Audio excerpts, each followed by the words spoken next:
Hello and welcome to News Laundry. Now, in the past few months, and in particular since the demonetization announcement, India's central bank, the Reserve Bank of India, has increasingly come under the lens. Its decisions, its U-turns, its preparedness, its autonomy, its independence has been questioned and debated. Its governor, Urjit Patel, criticized. How much of this is valid criticism and rational? And should people like us, by which I mean those who are not economists, should we be bothered about these questions? To discuss this and all other aspects pertaining to the RBI, we have with us today a very special guest, TCA Raghavan. Mr. Raghavan, welcome to News Laundry. Mr. TCA Raghavan, a little bit of introduction. In fact, the CV runs into a couple of pages, so he might be the next RBI governor, I don't know. That would be the You wouldn't mind taking the job, would you? No, I would absolutely mind. All right. Okay. So he was the economics editor of Macmillan India 1975. He is a weekly or a bi-weekly columnist for Business Standard right now for years. He was the assistant editor of Financial Express from 1982 to 85. Economics editor Indian Express 85 to 89. The list runs on and on. Economic Times, Business Standard, Hindu Business Line. And he is somewhat of an authority on the RBI. He's the general editor of RBI History, for which he was commissioned by the RBI.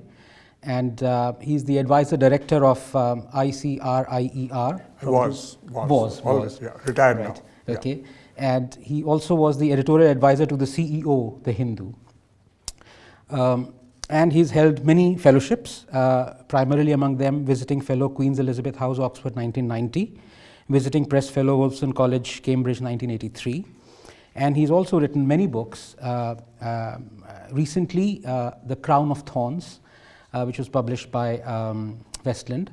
And he's expanded on that, and we're going to ask him about it.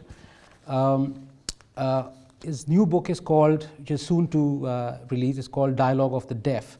Mr. Raghavan, welcome to News Laundry again. And since we are living in the age of acronyms, I've been told TCA stands for Totally Competent Authority. No, right. It stands for some kind of chemical. Okay, so your new book on the RBI, it's called Dialogue of the Deaf. Interesting and intriguing title. Tell us a little about the book. And in fact, it's mentioned in the jacket cover that it's a little like what Voltaire said of God, that if it did not exist, one would have to invent him. And you said RBI is a bit like that. Yeah, well, all central banks are like that. The book is really, it happened because the director of the Madras Institute of Development Studies, Shashank Bhide, who used to be the chief economist here at the NCAER, he asked me whether I would write something, some sort of working paper kind of thing, short essay, about 10, 15,000 words on the Reserve Bank and monetary policy and stuff like that. And then we decided that I should expand it into a full book, which is actually, it's only about two-thirds about the Reserve Bank. The rest, it's actually a monetary history of India since 1835, approximately that period. That also happened because I had helped a couple of people in the Reserve Bank in doing a monetary history of India. P.R. Brahmanand had started the project from 1800 to 1950, monetary history, yeah. 150 years. Yeah, he had come up he had come up till 1900. So his first book, that fat volume, was published. And that was the monetary history of India, 1800 to 1900. Then, unfortunately, Dr. Brahmanand died. And then the Reserve Bank continued with two others. So this we're talking of 1900, 18 to 1800. This is the post Sone Ki Chidiya period, if I can call it that. Oh, very Yeah. much Yeah. so, very much so. Yeah. By then, Britain had become half Sone Ki Chidiya. Right. So, yeah. Right. So yeah, that's how it happened. So I expanded it into a much bigger coverage. Right. But then naturally, we're going from about 1830, 1835 to 2010 or something, 2012. Obviously, the bulk of it is going to be about the Reserve Bank. Yeah. But it's really, there's still 120 years in between when the Brits were running everything over here.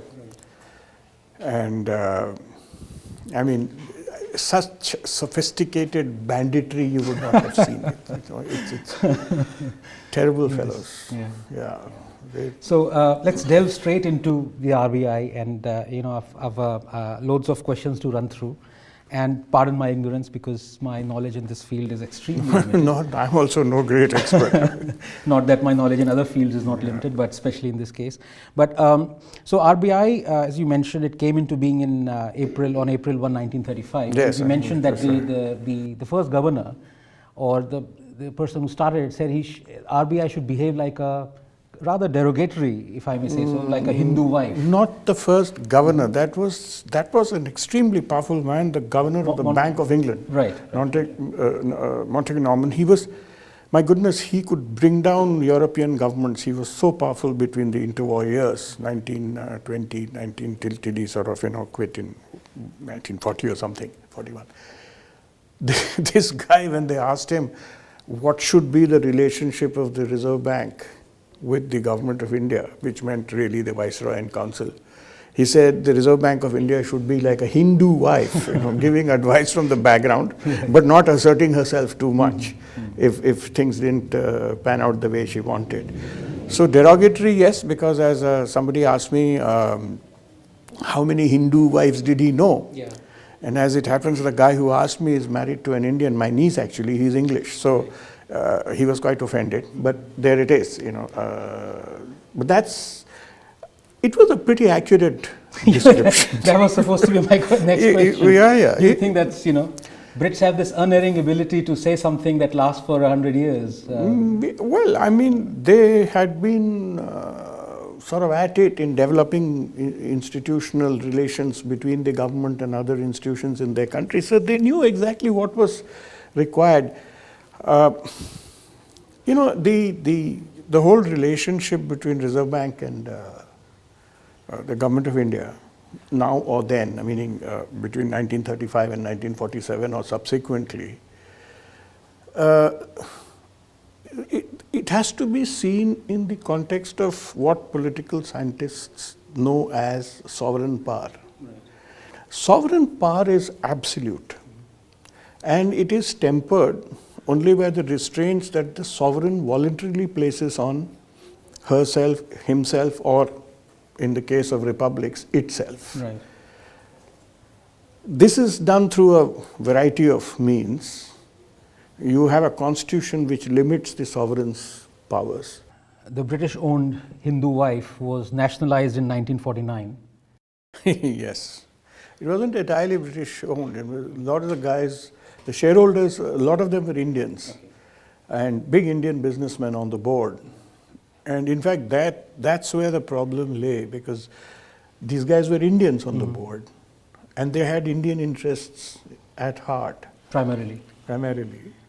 Of course, quite apart from the fact that they also wanted to make money. Right. And the Brits had a very different agenda, which was to really keep their borrowing rates low and the exchange rate favorable to their exports and not particularly favorable to our exports. And this is where they used to have their little skirmishes. They appointed this Australian guy, Osborne Smith, who was actually the head of managing director or something of the Imperial Bank of India, which went on to become the State Bank of India in 1956. They appointed him as the governor. And he was quite a character, and he used to curse London and Delhi all the time for interfering, and he used to say things like, if these guys think they're going to push me around and so on, they've got another guest coming, etc. So he was very belligerent. Right. The first governor. The first governor. And he was, being an Australian, he was completely outspoken. He didn't care very much about who was listening. So they decided to fix him. 2 years, huh? Where have I heard that before? Oh yeah, it just goes on and on. 2 years. They threw him out in 1937. He was appointed on 1st April. He took charge from 1st April 1935. And by the middle of 1937, he was gone, basically, blown away. And they brought their own chap, John Taylor, who used to be a deputy secretary or something here in the finance ministry in Delhi. His boss was a guy called Sir John Grigg. You know, these are hardcore imperialists. You know, they had, it was the British Empire's interests first. Nothing else mattered. Very Churchillian. If you remember, during the war, Churchill said, you know, natives can die, but the food must go to the troops. The Bengal famine. Bengal famine. So these guys were. And this is just before the war. I mean, this is four This years was before the war. yeah. I mean, nobody knew the war was coming, but and so there the board used to you know, these guys used to have constant skirmishes, and they brought in Taylor as the second governor of the Reserve Bank of India, and he was there from 37 to 43,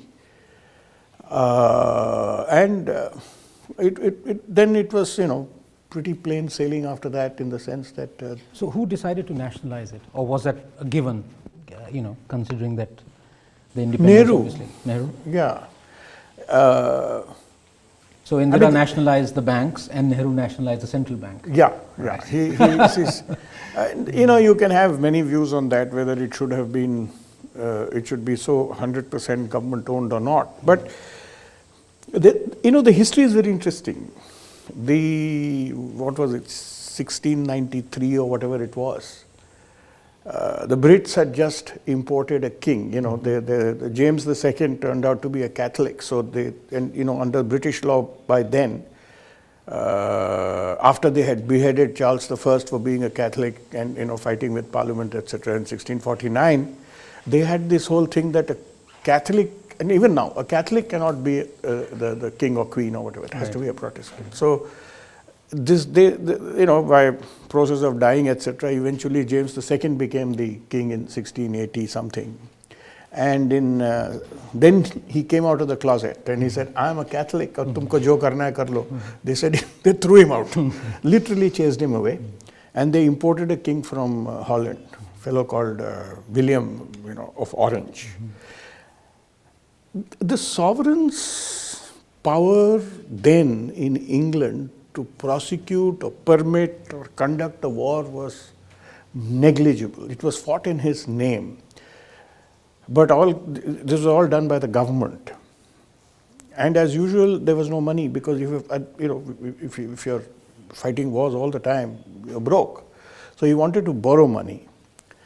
So he went to the city of London, as avaricious as ever. And those businessmen got around and said, "Okay, we'll lend you some money, so 1.2 million pounds or something like that he needed." And he was willing to pay them an extraordinarily high rate of interest, 8 or 9%, something. And they said, "Sure, you can have all the money and all the rest of it, but you will set up, you know, what are those things called? You'll issue a charter or something. We set up a new bank. It'll be privately owned. And we will issue the currency." So the reason for issuing the currency was, in case the king was unable to repay the debt, they would issue the currency to themselves. That's the setting up of the Bank of England. Yeah. RBI? Which is exactly what the government of India does now, you know. It says if the government of India is not able to repay its debts, it simply prints more notes and gets the RBI, fiat currency. So the structure, so that's what I said, you know, that's what I've said in that book, that if central banks had not existed, you would have had to invent them, because governments need money. In Europe, on the other hand, central banks came much later. In Europe, it was the Jews basically who were lending money to the sovereigns. So chota mota principalities, guys who called themselves kings, except France was big enough, but a lot of them were just small guys. And they had a simple way of repaying the debt. They simply killed off the Jews. Right. Pogroms, you know. Yeah. So there's no the debt extinguished with the claimant of the debt being extinguished. I mean, I'm exaggerating a bit, but that roughly was the structure of governance of money in Europe. India was very similar. When the East India Company came here, there were I don't know how many, 700-800 principalities, right, chaps calling themselves kings and all the rest of it. Each of them, or many of them, getting together, issuing coinage and currency and so on. And the East India Company found the exchange thing very costly. So they started gradually wanting to replace all the Indian coinage by a single, whatever it was, coin.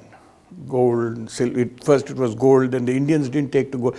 What the Indians did was they took the gold and simply stored it away as a future store of value. So the thing was not coming into circulation. Which is what is Demonetization. old habits die hard. Old habits die hard. Yeah. So anyway, this went on, and I mean, it's a long story. I won't bore you with the details of it. No, but essentially, the British tried throughout the 19th century to unify the currency and back it first with gold. Then it was silver, and then paper currency came. And people were not used to paper currency; they were used to mohurs. Right. This went on for a bit, and then the 20th century came, and there had been a lot of skirmishes between the government of India and London, and the traders there and the bankers there, and these guys were all squabbling over because they were investing very hugely in India, and they would tend to lose hundreds of thousands of pounds on currency fluctuations. So it was very necessary for them to keep the thing stable, etc., Right. and the value, okay. And they even set up a commission, and Keynes was a member of it.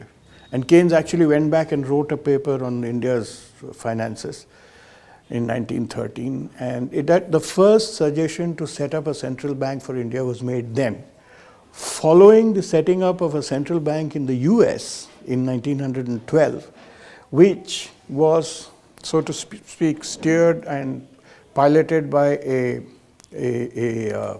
pirate, Morgan, J.P. Morgan, not Morgan. Right. Yeah. So they wanted to avoid collapses, financial collapses and all. They needed a bank of last resort and all the rest of it. And the Federal Reserve was set up. Its charter was to make sure that there was no financial collapse, because the American economy those days used to collapse every 15 years, 10 years, ups and downs, business cycles, whatever you want to call it. So they wanted to set up a thing over here. 1913 he made the recommendation, but then the First World War came along. So they were not worried about all this. Yeah. So they revived the whole thing again in the 1926 or something. Some young commission was set up, and it went on and on and on. And finally, in 1935, they actually. So our Indian habit of taking a proposal 20 years for it's rooted in very firm historical antecedents. Quasi-British, if I may say so. Totally. I mean, so they have. I think when it started, when it was the Americans. From 1909, in 3 years they set up the Fed. Right. In India, it took years, from 1913 to 1935. So when it became a wholly state-owned entity, the general superintendence, as the rule state of the RBI, is entrusted with a 21-member central board of directors, the governor, 4 deputy governors, 2 finance ministry representatives, 10 government-nominated directors. So this is Nehruvian thought coming in at that point of time, or was there any push by the British to kind of, No, this was, I mean, considering, as you were talking about Osborne Smith being very... The board, frankly speaking, the board of the Reserve Bank of India is irrelevant. It doesn't matter. You can get them to do anything. When Indira Gandhi nationalized the banks, July 20th, 1969 or whatever it was, they had a meeting. The board had a meeting on the 22nd of July. This was not even discussed.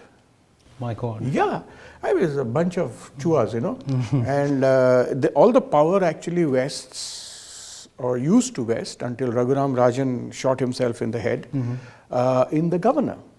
He was the guy who decided fundamentally what does a central bank do? It decides the price of money. Right. Number one, that's its primary function, and it decides the price of money by controlling the supply of currency. And how much the government will borrow, etc., what are called open market operations, stuff like that.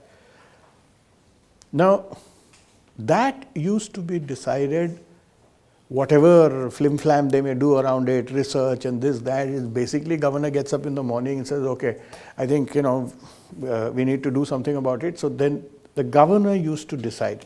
Now they've got a monetary policy committee to change, to take a decision. So the governor's powers have been somewhat reduced. But even now, if he wants, he can really do it. So the board basically does what the governor tells him to do. So he's extremely powerful. This power lies at the root of the relations between the finance minister and the governor. In reality, in actual fact, it's the governor of the Reserve Bank of India who determines the price of money. But by the virtue of the fact that the Reserve Bank of India is owned by the sovereign and the finance minister is a representative of the sovereign, he wants, he can, if he wants, tell the Reserve Bank that this is what I want the price of money to be. Can the governor say no? The governor can say no. The governor can, this happened, what's his name, Osborne Smith said no. It was removed, Right. And many of them have been removed subsequently, not just over the price of money. I mean, one of them was removed because he refused a increase in credit limit to Sanjay Gandhi for his Maruti, non-existent Maruti. He wanted his credit limit to be increased from 1 crore to 2 crores. And the governor was Mr. S. Jagannathan, an ICS man. And he said, this guy doesn't meet the criterion set by the government itself. Right. So they removed him. Or they didn't quite remove him, but they made life very uncomfortable for him. Yeah. Then they brought in a guy whose first act and only major act was to increase Sanjay Gandhi's credit limit. So, this myth that the Reserve Bank governor is, it arises from the kind of power that he has within the institution. Right. He feels able to pit himself against the finance minister, which is what. So it's aspirational more than anything. It's like they want to take over this persona, but they know within their hearts that they can't. Now I want to quickly jump to, because we have a lot of questions. To jump to from 1949 when it was nationalized to 2016, and I want to link our discussion of the RBI and your expertise on it with demonetization, because that is what has been happening for the last 3 months. Mohan Guruswamy, he heads the Center for Policy Alternatives. Yes. He has been quite scathing about the autonomy and independence, and what he is talking about, just starting with the appointment of the RBI governor, he says, consider this: a secretary level official of the GOI headed the selection committee that chose the governor to this, chose the person to this exalted position. It is important not to forget that while the RBI is part of the government, it must not be seen as a creature of the government that does as told. The RBI has lost a good deal of its most prized asset, credibility.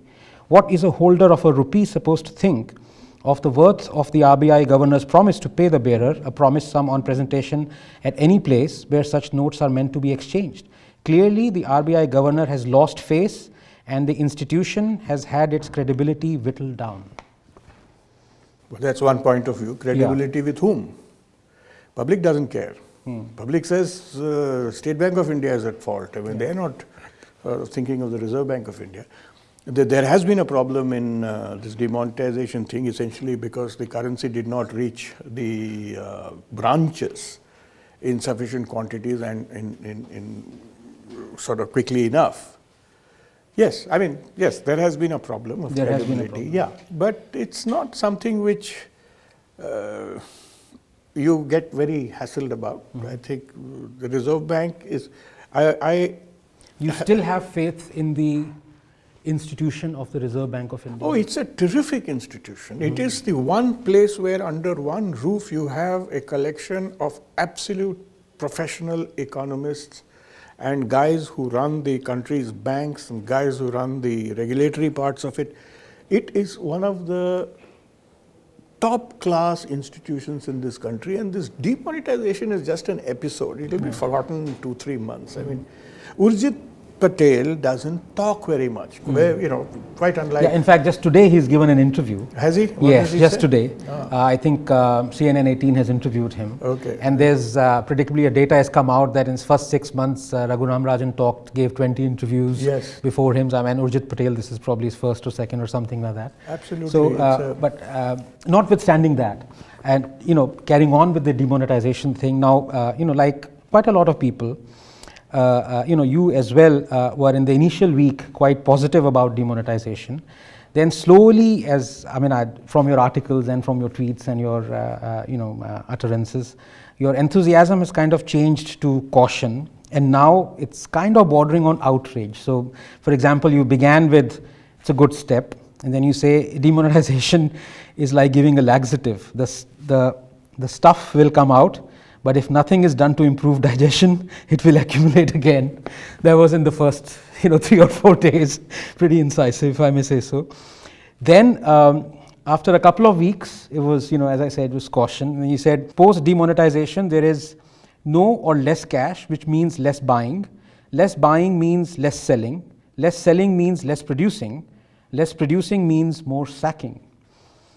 And then when the PM delivered his address on December, New Year's Eve, you said PM is delivering part B of the budget speech, which I thought was pretty pithy, but a correct statement. And then it has kind of switched. I can see the progression, and I can kind of see, your logic and rationale and objectivity in analyzing it. So now what you're saying is a mammoth miscalculation.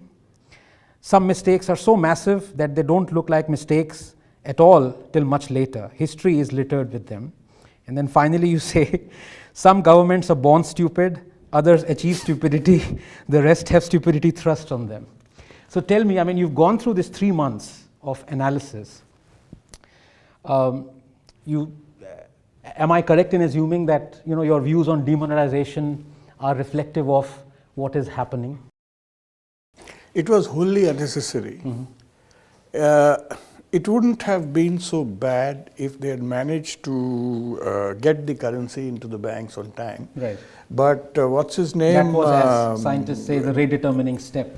But Modi covered himself by saying, give me 50 days. Yes. So that the thing is that if black money was your objective, then you didn't need, and you still don't need demonetization. Right. You need lower tax rates.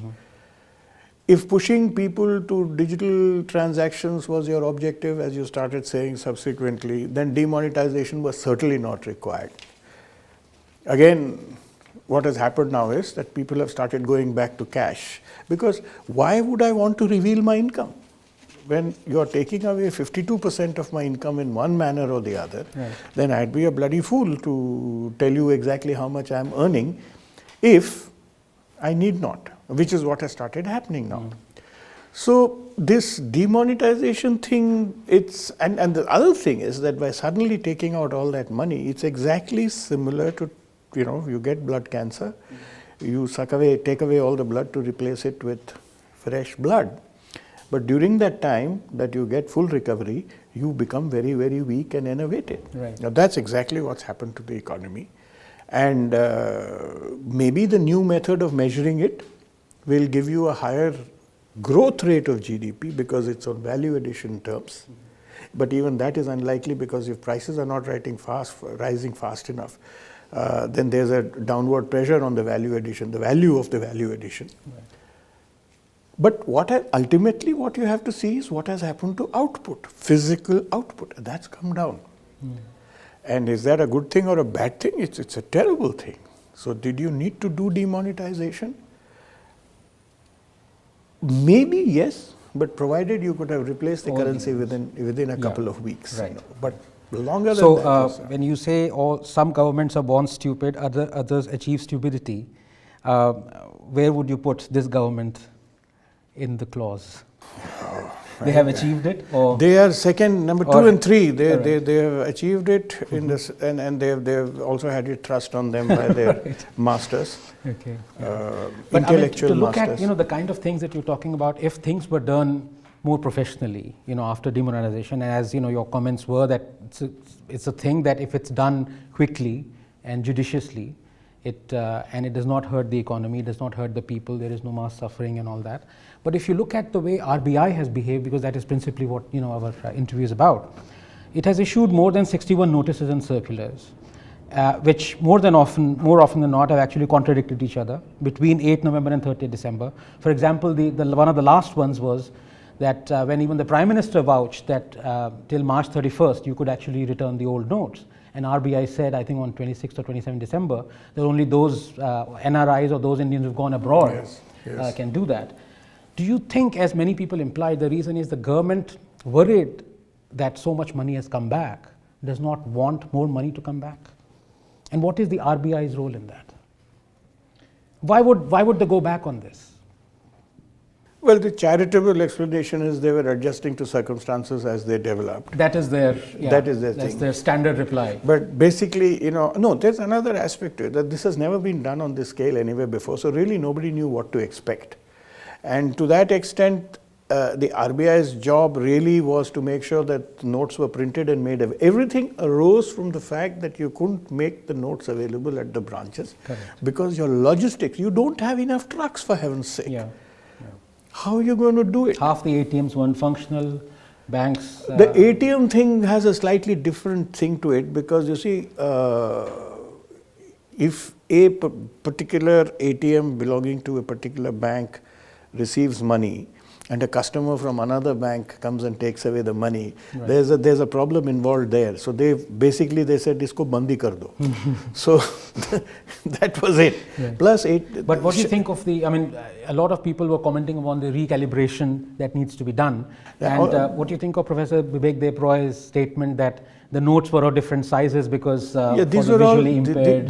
these were all terrible planning, and there's no question that they didn't think of all these things. But I would be quite forgiving of this, because look, I mean, this was the first time you had no experience in doing this. Let me tell you a story, a little digression on exactly this kind of a cock-up. 1991, India needed to send gold abroad. Right. Reserve Bank has the gold, meaning mortgage it to the Bank of England so that you could get some foreign exchange to pay off whatever debts or import bills, etc. that you had. So Government of India, I mean Prime Minister said, Chandrasekhar said, "Theek hai, karo."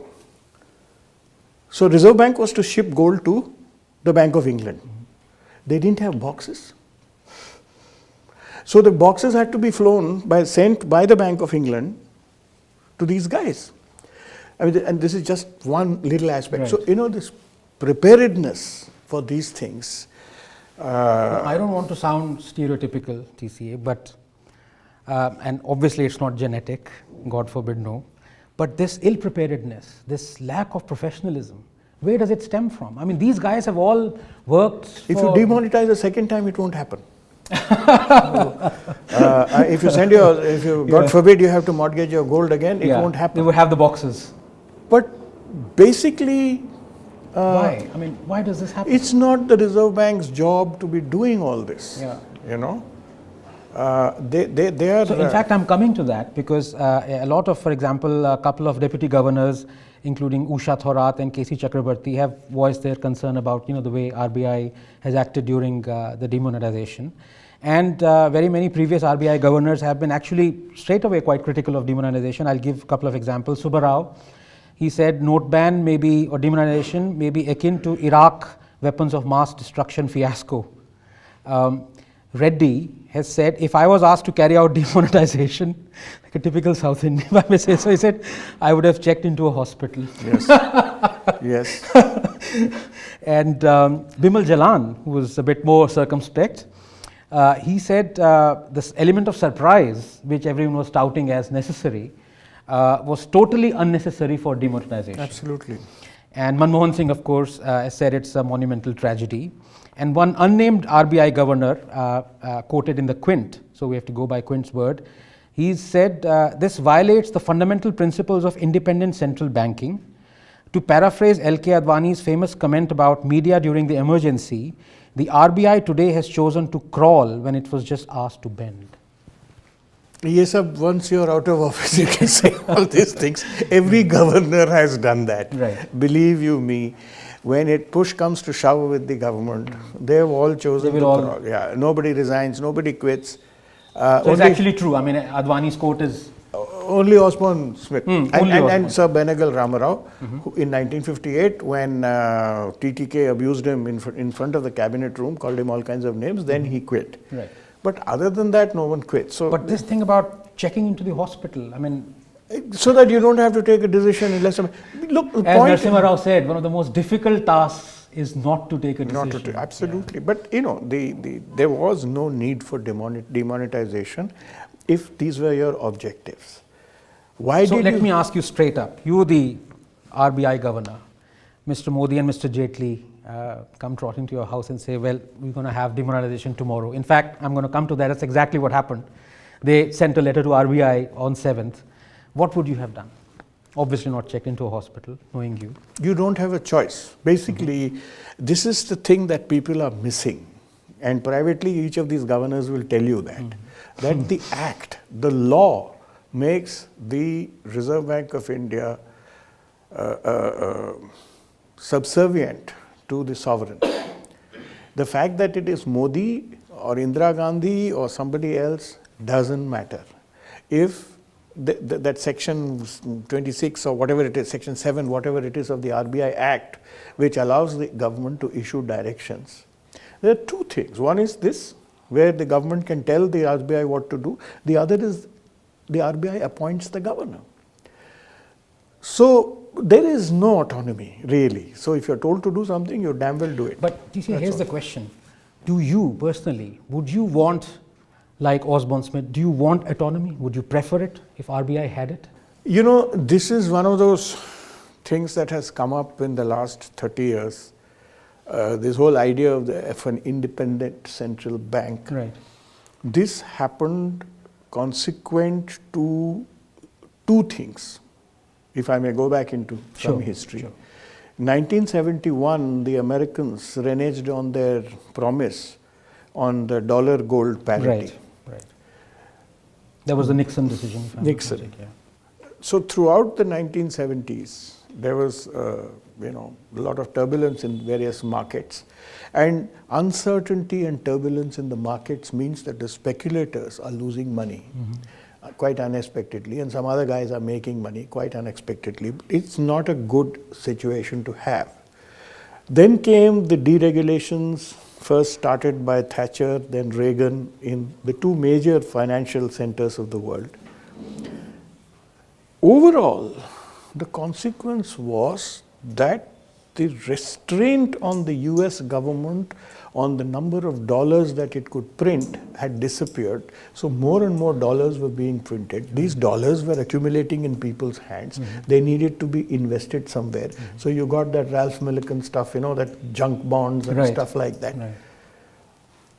The demand for an independent central bank arose from this tsunami of money in the hands of various big players.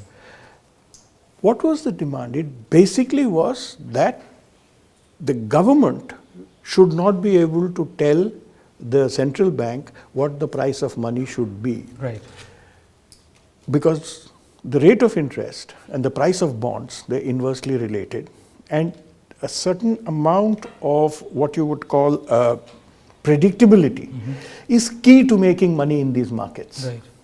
And because you're talking of billions of dollars and you're shaving off a quarter of a percentage point here or there, it makes a huge difference to their profits. Yeah. So this whole intellectual opinion, economists, have lost all respect for them. They started this whole thing about an independent central bank. But in the Indian context, you are a fraction, your money markets, your bond market, these are little minuscule things compared to what happens in Wall Street and the city of London. There the imperatives are different. Here the imperatives are different. Plus, 20 of your major banks who control 70% of the lending, they are nationalized. Yeah. So what are you talking about? What independence of the central bank? Yeah, you want to buy some nice china and all that, you have full independence. But when it comes to fixing the price of money, no, you don't have it. By law, you don't have it. Right. It's a different matter that different governors and different finance ministers have got along very well. Rangarajan and Manmohan Singh got along splendidly. Bimal Jalan and Yashwant Sinha got along very well. But Reddy and Chidambaram didn't. And there were a lot of, frictions, skirmishes. And Subbarao got along very well with Pranab Mukherjee and Chidambaram till 2011. for 3 years, but after that things went very bad for him. Raghu, you know what happened. So it's it depends entirely on the relationship between the finance minister and the give and take. But the bottom line is, as you've explained, they might not get along well, or they might get along well. The boss remains the government. Absolutely, there is no question. Yeah. So they may fight, they may not talk to each other, estranged, but at the end of the day, in fact, you mentioned this, if I may, in fact, you're talking about the RBI has a wonderful set of individuals, and the institution per se is wonderful. But I like to point out that, the United Forum of Reserve Bank Officers and Employees, they wrote a letter addressed to Urjit Patel, and they commented on the mismanagement, and they said the RBI's autonomy and image have been dented beyond repair.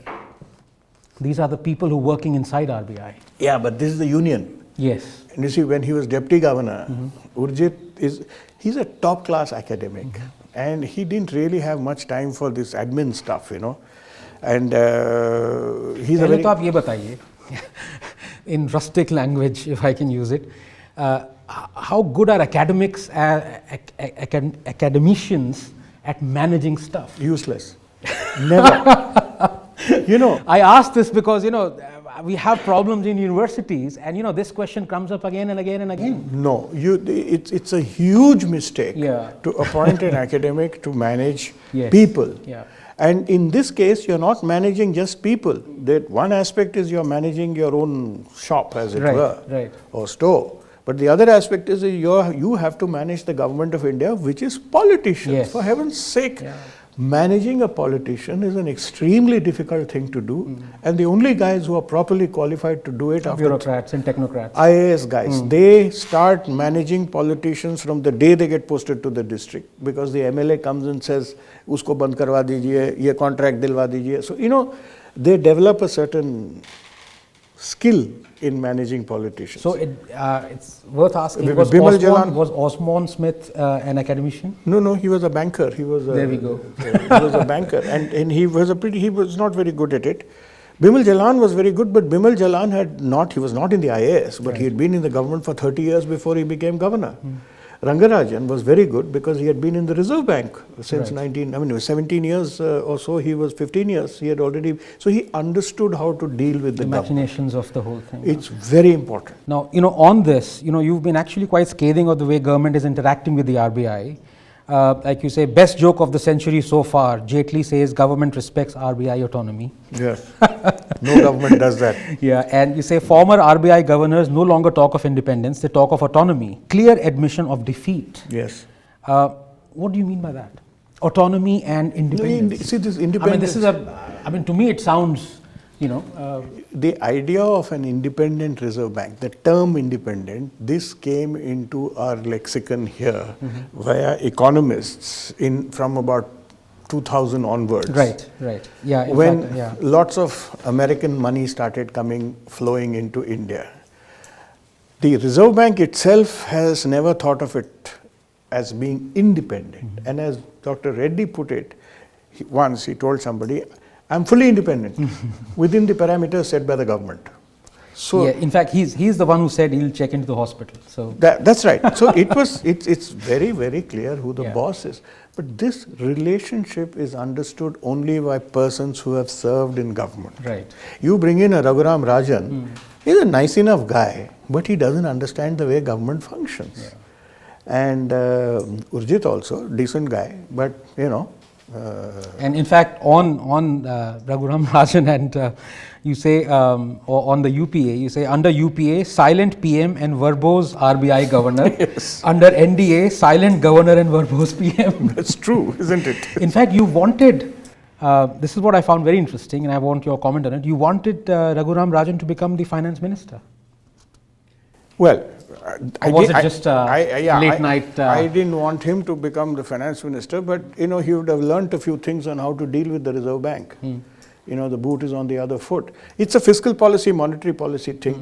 These two things, they are completely opposite. They're like a snake and mongoose. The looser your fiscal policy is, the tighter the monetary policy has to be.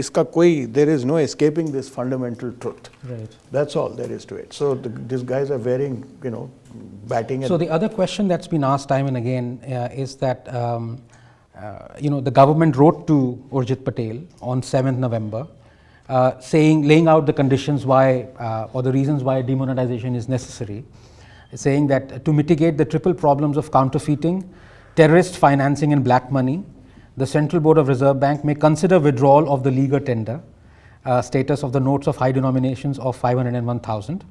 And also mentioned that one of the reasons, in the last 5 years, there has been a significant increase in the circulation of rupees 500 and rupees 1,000 notes. Now, a gentleman, economist called, I think, Pravesh Chakravarti, wrote a wonderful, at least to me, wonderful article in Bloomberg, making the distinction of when Urjit Patel received this letter on 8th and he said, yes, go ahead. And he talked of a paper where authored by Urjit Patel in 2012, where a similar sort of circumstances were asked. And, he was saying one has to be very circumspect, one has to, very diligently go through the request and then only take an action. And he says, what happened in these 5 years? You take 24 hours and you say yes. What happened was that he was told to do it. Yeah. That's and all. He did it. He was legally obliged to do it, either resign or do it. That's all. So again, this thing, as you correctly said, either resign or do it. How many people do you think would resign? Osborne would have resigned. No, he was actually shoehorned out of office. Okay. He was a very sort of, used to fight a lot. Right. The guy who resigned was, the only person who's done it is Benegal Ramarao. What he did was, he wrote a letter, rather a kind of whining kind of letter to Nehru saying, look, this guy is calling me names and I will resign. So Nehru said, oh, I'm so sorry, if you must go, you go. Yeah. So really, frankly speaking, I can tell you stories of governors not resigning over, I don't know if you have the time, but if I've, Manmohan Singh was faced with the possibility, an active threat in 1983 from Pranab Mukherjee, who was the finance minister, to take away the Reserve Bank's branch licensing powers. Manmohan Singh almost resigned at that point. There's some thing over whether he actually did and withdrew it or not, but in the end, he didn't. He gave in on the condition that the government would not take over the branch licensing powers of the Reserve Bank of India. So, it's... This is a give and take, and when it push comes to shove, everyone... absolutely. I really, there are at least a dozen stories I can tell you of different governors who have up to a point opposed the government and then sort of just fallen in line. Yeah, in fact, I'd like to quote a 2014 paper, and this appeared in Mint as well. This paper was written by Dinsar and Eichengreen, and they kind of analyzed the various central banks around the world, and they found RBI to be the least independent amongst 89 central banks. And the analysis also showed the various conditions on which they analyzed this was 4 factors, in fact. Government intervention in appointing the central bank's head, government intervention in making policy decisions, price stability being the sole or primary goal of monetary policy, and limits on ability of the government to borrow from the central bank. Yeah. These are the 4 conditions. And it's written into the law. Yeah. It's written into the Reserve Bank of India Act. Who's going to appointment of governor? It's in the Act. What was the other thing? This was the government intervention making policy decisions. Yeah, that's any case a sovereign function. Yeah. Price stability being the sole primary goal. It's in the preamble of the Reserve Bank of India Act. Right. Monetary stability of the and now the India. Government has laid down standards for inflation, right? I mean, Barry Eichengreen can say what he likes, but it's in the law. So if you read the Reserve Bank of India Act, then you don't have to write this paper that you finished, Right. What do you think? I mean, and just to mention that this is not just during the NDA. There's so much brouhaha about autonomies. People are talking about it. If you remember the Financial Sector Legislative Reforms Commission during the UPA, it has done, I was astonished to read, the kind of changes it wanted. It basically wanted to swing the pendulum completely towards the government side. From 21 on the RBI board to 12, wanted MPC, changing everything. That's another story which one knows what was driving it, but there's no evidence, so I will not say it. But fundamentally, there were 3 or 4 people in the government of India who were driving this thing. And people high up. No, officer level guys and so on. You get a commission. These would have been serious and serious changes. Yeah, there were serious changes. There are lots of things which I don't have any evidence, so I won't say it on record. Right, okay. But I'll tell you afterwards what actually was happening. Right. And there's another aspect that the tenure of our RBI governor is one of the shortest amongst, if you take a lot of banks. So, for example, Bank of England is 7 years or 8 years, I think. Something, yeah. Yeah. Do you think there is a problem there? Do you think the tenure should be? Yeah, it should be 5 years. Yeah, absolutely. Some have suggested 10, so that you kind of tide over the possible change in government. The one governor played along with the government for the first 3 years until he knew that his extension was coming. Right. Then when his extension came, he turned against the government. So yeah, it's a bad thing. You just tell the guy you're going to be there for 5 years and let him do what he has to. Yeah, in fact, talking on the appointments, you have actually, I quote you, you talk about the CEA, appointment of the CEA and appointment of other people, and you talk about Narendra Modi saw the file during the appointments, and you say he asked 2 questions. One, why do the same names keep cropping up over the years? Are there no economists in India? And you end with, in the end, Modi imported 2 economists.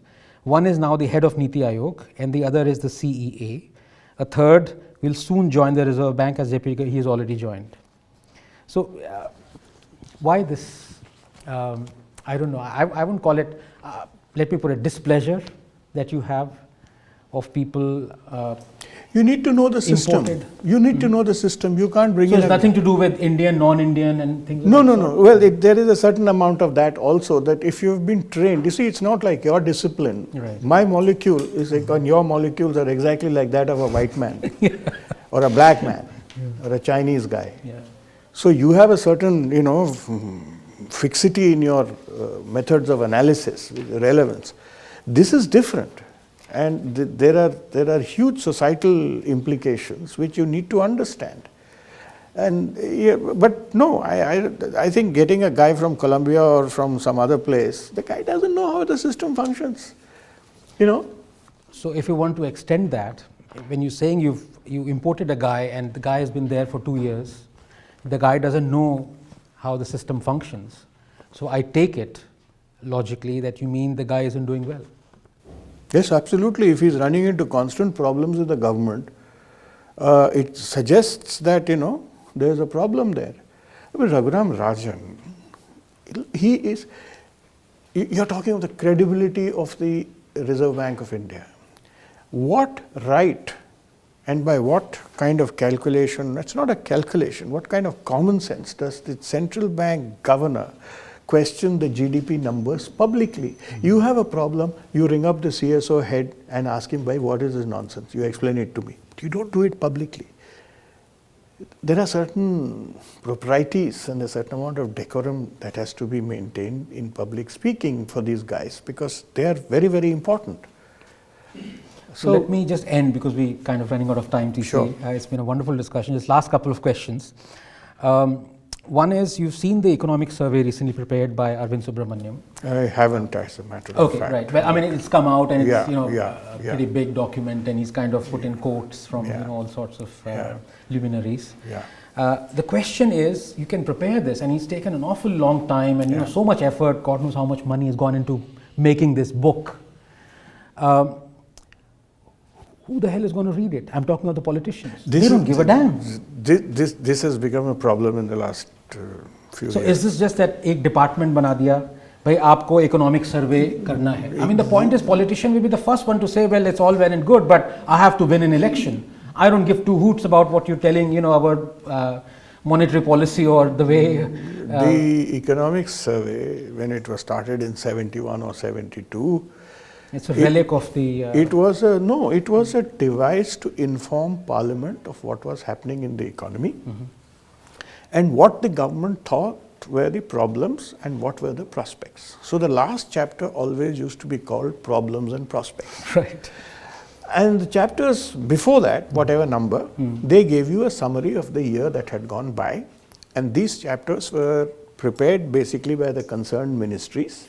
And then the chief economic advisor basically looked through the numbers, edited the thing, and it used to be a fairly small document. In the last few years, ever since my good friend Kaushik Basu actually became CEA, and a bit earlier, chief economic advisors, when they come from abroad, if they haven't been in the system, they're shocked to find that nobody gives a hoot about them in the finance ministry. And it has now, they have started voicing their private opinions on what is fundamentally a document to be presented to Parliament. It was quite clear, in fact, from whatever perfunctory reading I made of that. It was almost like he's taken so much care, almost like an author, writer. You're basically, this is your last hurrah, and yes. You want to leave behind something because he should be going in September, October, if not earlier. But the economic survey is not the vehicle for the private opinions, however well grounded they may be in economics and data, etc. For the CA's, whatever hobby horses he has, should not be done. And I've spoken to, as a journalist, I've asked 3 or 4 previous chief economic advisors, and all of whom have hummed and hawed but not come out with a clear answer, but they've looked slightly sheepish and slightly embarrassed that this is being used for this purpose. Right. It's wrong. It should not be done. Yeah. So last question in 2 parts, TCA. This thing about many people have, some people have applauded Urjit Patel for almost standing up, resisting the government in not changing the interest rates. Do you go along with that, or would you say that you have 3 nominees, government nominees in the MPC, and they said... The interest rate decision is a very professional one based on Reserve Bank's own estimates of what inflation is likely to be. The last number shows it's gone up to 5%. So, there it's you can't fault them on professional grounds. You can fault them on timing grounds. The timing is always a matter of you think you should do it now, I think you should do it 3 months later, it doesn't matter. So here's a last question from a novice, which is that are interest rates the solution of growth? So this is why I look at it, as a thought experiment, silly thought experiment, but let's say the RBI or central bank does not set interest rates, what would happen? Let's say they say, well, we've got nothing to do with interest rates. No, they can't do that because... but thought experiment, let's say they do.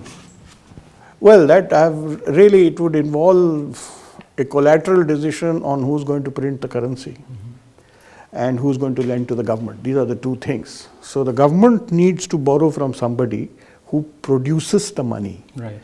And that's where the interest rates come into play, really. But if you didn't have, which was the case, about 400 years ago, then you would find governments which were persistently broke. They wouldn't have money for anything. They wouldn't have money to pay salaries and so on. They would just be broke. So that, I hope, answers your question, yes. that if you didn't have the central bank setting the price of money and doing whatever it does, you would have completely bankrupt governments. So as you said, by quoting Voltaire, if it did not exist, you would have to invent. That's exactly what happened. It didn't exist.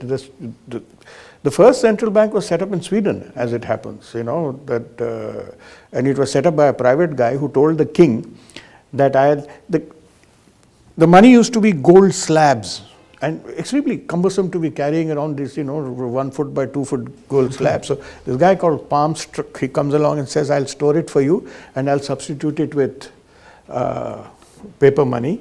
which is easier to manage, etc., and we'll go 50-50 on the brokerage. That was the deal. That's how central bank came into being. The Brits refined it a bit more, but it was private and it controlled the currency. And that's the fundamental function of any central bank. Yeah, that's right. The rest is all flim flam. Right. Well, TCA, it's been a pleasure talking to you. Thank you very much. So much. Thank you. There we have it. Straight from the horse's mouth, if I can call it, the authority on RBI. Remember, when corporations pay, corporations are served, and when people pay, people are served. Subscribe to News Laundry. Thanks very much. If you like that, click here to support us and down here to subscribe to our YouTube channel, and do check out the other stuff we do like News Laundry interviews, Why So Serious, animations, comics, panel discussions, podcasts which are really big, and much, much more.